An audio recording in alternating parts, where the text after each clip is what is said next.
এই দীপাবলিতে যদি নিজের হাতে কিছু বানিয়ে সবাইকে চমক দিতে চাও তাহলে অবশ্যই এই রেসিপিটি ট্রাই করতে পারো। আশা করি সকলের খুব ভালো লাগবে। আর এই রেসিপিটি বানানো খুব সহজ, খুব অল্প সময়ে অল্প কিছু উপকরণে রেডি হয়ে যায় এই মিষ্টির রেসিপিটি। আশা করি তোমাদের খুব ভালো লাগবে। আমি গৌরী, আমার চ্যানেলে গৌরী রেসিপি অ্যান্ড ব্লগ চ্যানেলে নতুন আরেকটা রেসিপি দেখার জন্য সবাইকে অনেক অনেক স্বাগত। আজকে আমি হাজির হয়েছি বালুশাহী মিষ্টির রেসিপি নিয়ে। দীপাবলি বলো বা ঘরোয়া যে কোনো অনুষ্ঠান বলো, হাতে কিছু সময় থাকলে অল্প সময়ে এই রেসিপিটি বানিয়ে নিতে পারো। খেতে কিন্তু দারুণ লাগে, অল্প কিছু উপকরণেই হয়ে যায় এই রেসিপিটি। আশা করি সকলের খুব ভালো লাগবে। আর ভালো লাগলে লাইক কমেন্ট শেয়ার করে আমার পাশে থাকবে।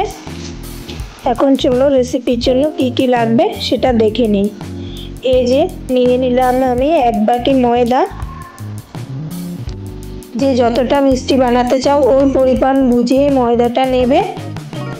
ময়দাটাকে আমি এখন একটা চালনির সাহায্যে চেলে নিচ্ছি।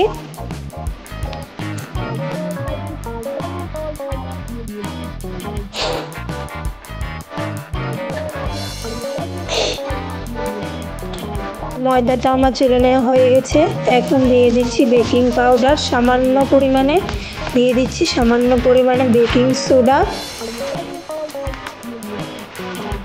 দিয়ে দেব সামান্য পরিমাণে নুন। নুন মিষ্টির স্বাদটা বাড়িয়ে দে তাই দিয়ে দিলাম। দিয়ে দেব ঘি।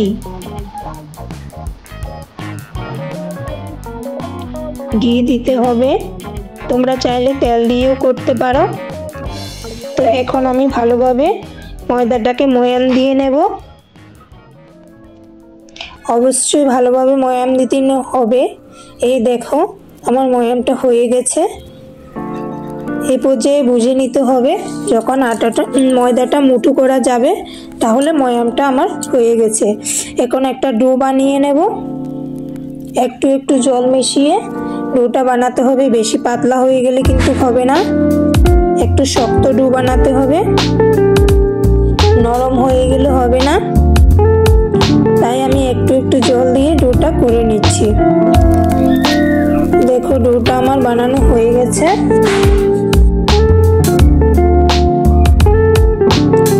কিছুক্ষণ এটাকে রেস্টে রেখে দেব আমি। ভালোভাবে এটাকে আমার মাখা হয়ে গেছে, কিছুক্ষণের জন্য রেস্টে রেখে দিয়েছি। এদিকে আমি মিষ্টির জন্য চিনির শিরাটা করে নেব। দিয়ে দিলাম 1/2 বাটি মতো চিনি, দিয়ে দেব 1 বাটি পরিমাণে জল, দিয়ে এটাকে আমি এখন শিরা করে নেব।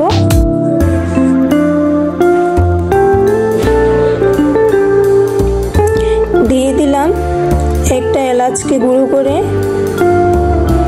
তোমরা চাইলে যখন ময়দাটা মেখেছো ওই পর্যায়েও এলাচের গুঁড়োটা দিয়ে দিতে পারো। আঠালো একটা শিরা তৈরি করে নেব আমি। মোটামুটি হয়ে এসেছে আমার শিরাটা। আর একটু রেখে গ্যাসটা আমি বন্ধ করে দেব।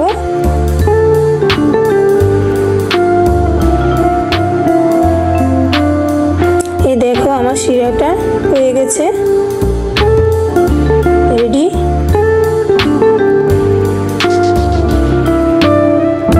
এখন একটু সামান্য পরিমাণে ফুড কালার মিশিয়ে নেব। তোমরা চাইলে অরেঞ্জ, ইয়েলো যে কোনো কালার মিশাতে পারো। আমি রেড কালারটা মিশালাম। ভালোভাবে মিশিয়ে আমি এটাকে সাইড করে রেখে দেব।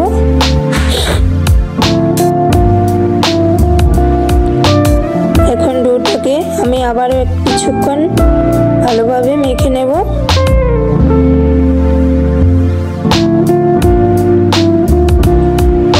এখন একটা একটা করে লেচি কেটে কেটে আমি বালুশাহী মিষ্টি শেপ দিয়ে দেব। এই মিষ্টিগুলো আমি কিন্তু এখানে যে বেঙ্গালুরু আসলাম, আসার পরেই খেলাম। আমার কিন্তু দারুণ লাগে। উপরটা পুরো মিষ্টি আর ভিতরটা অন্যরকম একটা টেস্ট। তো এইভাবে আমি সবগুলো বালুশাহী মিষ্টির আকার দিয়ে দেব।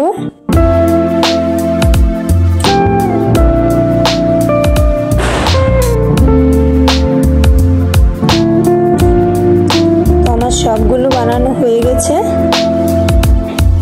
এখন গ্যাসে একটা কড়াই বসিয়ে দিয়েছি, তেল গরমের জন্য বসিয়ে দিলাম।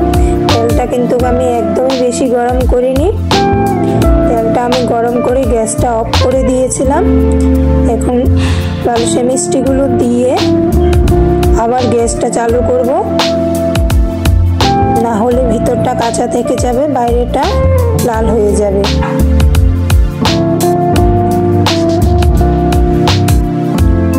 এখন এই পর্যায়ে উনুনটা আমি আবারও করে বাকি মিষ্টিগুলো ভেজে নামিয়ে নিচ্ছি।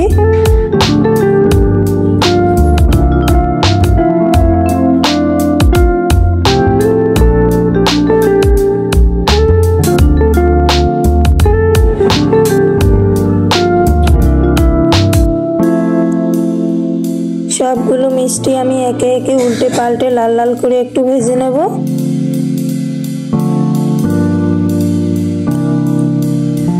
দেখো মিষ্টিগুলো আমার ভাজা হয়ে গেছে। এখন যে শিরাটা করে রেখেছি ওই শিরাটাতে দিয়ে দেব। আগে যে মিষ্টিগুলো ভেজেছিলাম ওইটা কোনো রকমে স্কিপ করে গেছে, ভিডিওটা আমি বুঝতে পারিনি। এখন বাকিগুলো শিরাতে দেওয়াটা তোমাদের সাথে শেয়ার করলাম। তো এইভাবে আমি এখন একটু গ্যাসটা চালিয়ে শিরাটা যাতে ভালোভাবে মিষ্টির গায়ে লেগে যায় সে একটু গরম করে নিচ্ছি। হয়ে গেছে। এখন আমার গ্যাসটা অফ করে দিয়ে কিছুক্ষণ ঠান্ডা করে এখন আমি মিষ্টিগুলো একে একে একটা প্লেটেও তুলে নেব। এই গরম করে নিলে শেষে কি হয়, এই মিষ্টিগুলো একেবারে কিন্তু চেটচেটে হাতে লেগে থাকে না, একটু শুকনো শুকনো টাইপের হয়। তো রেডি হয়ে গেছে আমার রেসিপি। কেমন হয়েছে অবশ্যই কমেন্টে জানাবে। ভালো লাগলে লাইক কমেন্ট শেয়ার করে আমার পাশে থাকবে। তোমাদের একটা লাইক কমেন্ট আমাকে নতুন নতুন রেসিপি বানাতে অনেক উৎসাহ দেয়। আর প্লিজ নতুন বন্ধুদের বলছি আমার চ্যানেলটাকে সাবস্ক্রাইব করে পাশে থাকা বেল আইকনটা অন করে রাখবে। আজ এই পর্যন্ত, সবাই ভালো থেকো, টাটা সবাইকে।